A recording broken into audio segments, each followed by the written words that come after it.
Nkuko twe tubikomojeho mu ngingo tubabwira ko ku gicamunsi cyo kuri iki cyumweru humvikanye umutingito mu Rwanda washenye inzu zinyuranye mu karere ka Karongi n'umutingito wari ku gipimo cya 5 n'igice kimwe. Twavuganye n'umuyobozi w'akarere ka Karongi ni Mukarutesi Vestine atubwira uyu mutingito ibyo wangije. Mu masaha ya 10:30 habaye umutingito natwe twawumvise.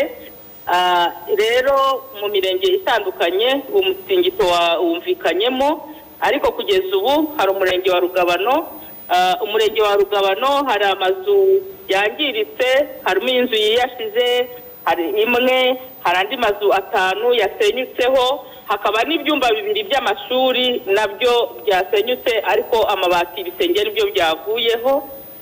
Ahandi rero nanone ni mu murenge wa Gashari mu kagari ka Birambo, aho naho hari amazu agera kuri 5 yasenyutseho yagiye yiyasa.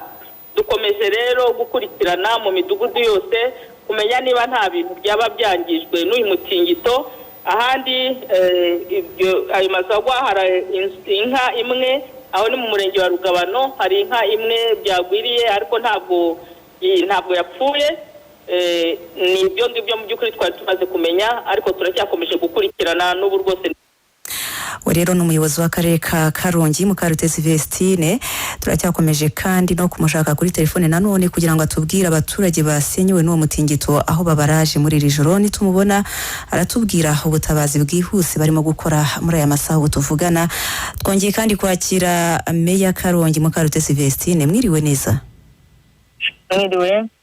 Duheruka amakuru mwaduhaye umutingito ukiba mutubwira ko hari ibyo wangije aho ngaho mu karere ka Nyari naho wumvikanye, mbese waturutse. Hanyuma ubu ngubu tuvugana mu byo mwabaruye wangije ibingana iki? Murakoze cyane.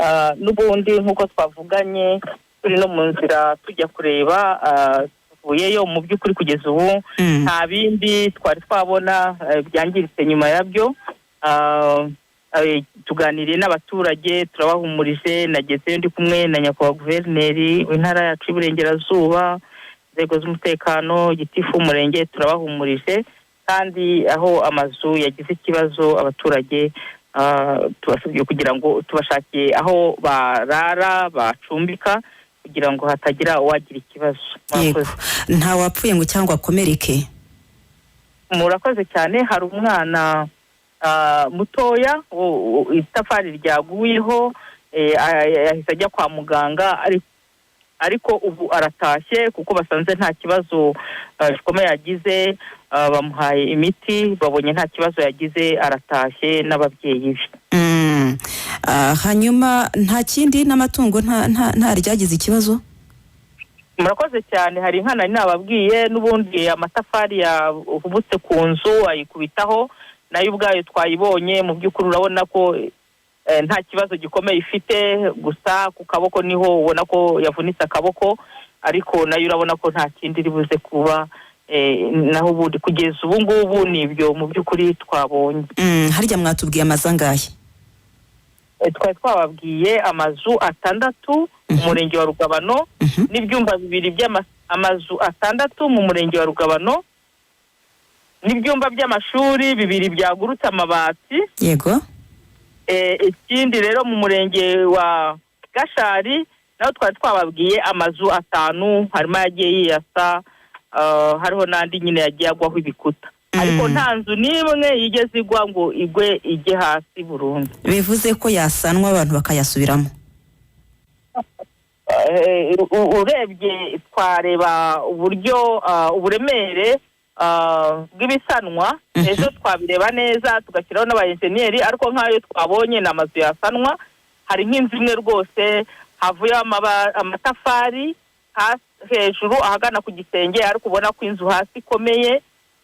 Zigera muri zingahe twabonye hari zubona ko rwose basana, ariko twavuga ko ejo biri bugenzurwe neza kugira ngo harebwe izikwiye gusanwa, niba hari n'ikindi cyakorwa gikorwe. Hanyuma ibyo byumba by'amashuri mutubwiye byavuyeho ibisenge ni ibyo kwigirwamo cyangwa abana barashakirwa ahandi? Muraye mubipanze mute ko ejo ari itangira ry'amashuri? Murakoze cyane.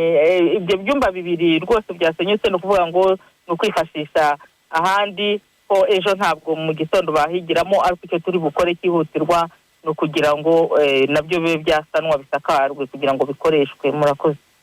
Abana baraye babimenye cyangwa bazabimenye ejo bageze ku bigo by'amashuri? Abanyeshuri ntabwo ariko twihutiye mu by'ukuri kugira ngo turebe ko twakurikirana ko nta buzima bw'umuntu bwagira ikibazo, ariko kubera ko yaba inzego zose zirabizi, ariko turarara n'ubundi dufashe gahunda neza y'ikigomba gukorwa ejo, ariko abana ntabwo bareka kwiga. Murakoze cyane kandi namwe mukomere. Hanyuma kandi tukivuga kuri uyu mutingito ntiwumvikanye mu Rwanda gusa, kubera ko wageze no mu bihugu bitandukanye byo mu karere k'ibiyaga bigari birimo Burundi, Tanzania, Uganda na Repubulika Demokarasi ya Kongo. Mu rwego rwo kumenya byinshi kuri uyu mutingito n'impamvu zawo, niba yaba ari n'ibirunga, twavuganye n'umuyobozi wungirije w'ikigo gishinzwe mine, peteroli na gaze mu Rwanda, ni Dr Yvon Twagirashema. Yatangiye atubwira ko umutingito wabaye hari umutingito usanzwe ntaho uhuriye n'ibirunga. Umutingito wabaye ntaho uhuriye n'ibirunga. Ibirunga biri kure, ibirunga biri mu majyaruguru, ukaba ari umutingito usanzwe kubera ko muri biriya bice ni imitingito ikunze kubaho iyo twita moderate. Umutingito rero ukaba wabaye ari umwe ujya kumera nk'imitingito yabaye umwaka ushize.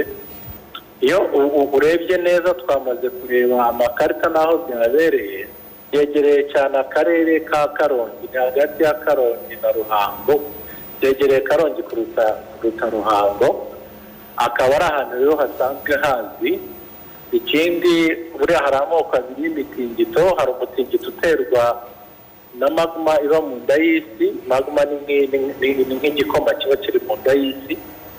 Hanyuma ubundi bwoko bwa kabiri ikaba ari igihe ibyo babyita plaque tectonique, isi ifite ibice bitandukanye bimuvinga, bikoranaho bigatuma bikubitanira munsi mu nda y'isi, bikaba byatera umutingito. Uriya mutingito wabaye rero muri iyo kategori ya kabiri, akaba ariyo mpamvu tuvuga ko atari umutingito wateye n'ibirunga. Umutingito utuma iyo harimo tension mu nda y'isi, nibwo buryo isi igabanya tension ziba zirimo, twebwe hejuru tukabyukaho umutingito. Bivuze ko kariya karere ka Karongi hari imiterere yihariye bituma ariho hashobora guturuka umutingito? Hari imiterere yihariye kubera ko biriya bice byegeranye n'Ikivu, byanze bikunze hari imiterere yihariye kubera ko hariya hahurira ibice bibiri by'isi biba bitandukanye, ni nayo mpamvu kiriya kiyaga gihari. Birumvikana rero n'ibirunga iyo birebye ruguru ni kimwe nabyo biri muri iyo kontinente, ugakomeza ukazamuka kuri Lac Albert, wamanuka hepfo ukajya kuri Lac Tanganyika. Ese ubundi hari uburyo mufite butuma mubasha kumenya ko agace akanaka igihe iki n'iki hashobora kwibasirwa n'umutingito? Ushobora kumenya ko ari ahantu hashobora kujya hibasirwa n'imitingito, ariko biragoye kumenya ngo uwo mutingito uraba ryari, kuko ni nk'aho umuntu yakubwira ngo ufite elastique ifoye, ukumenya ngo irarekura ryari. Umutingito twebwe twumva hejuru ni nk'igihe nyine munsi y'ubutaka haba hari ikintu gifoye kigasa n'ikirekura kugira ngo kigabanye ubukana, noneho ibintu byorohe munsi. Biragoye rero, ntabwo ari ibintu wahita umenya. N'ababasha gupima imitingito igihe iri bubere, usanga amasegonda 10 biguha hagati y'igihe yo kubona amakuru n'igihe bibera, usanga amasegonda 10 bigoye kugira ikintu bikora. Hanyuma n'ubuhe butumwa mwaha abaturage bashobora kwikanga ko isaha iyo ari yose hashobora kwaduka n'undi mutingito? Ubundi uriya mutingito wabaye, iyo imitingito ibaye iri buze ikurikirana, ubundi biba mu minota nk'icumi ubwoko bw'uriya mutingito wabaye, kandi akenshi imitingito ije iwukurikiye iza ifite ubukana buri hasi ugereranyije n'umutingito wari wabaye mbere. Ubwo tugendeye rero kuri experience z'ibyari bisanzwe, niba uriya wabaye ifite 5, ubundi yakaba yakurikiyeho ari kuba ifite ubukana bugiye bumanukaho kugira ngo bigende bigabanuka. Kugera uyu mwanya rero turumva nta wundi wigeze uba, ukuvuga ngo umutingito wundi wose waba nta waba waruguriye n'uriya wa mbere wabaye. uwo rero ni Dr Yvan Twagirashema akaba ari umuyobozi wungirije w'ikigo gishinzwe mine peteroli na gaze mu Rwanda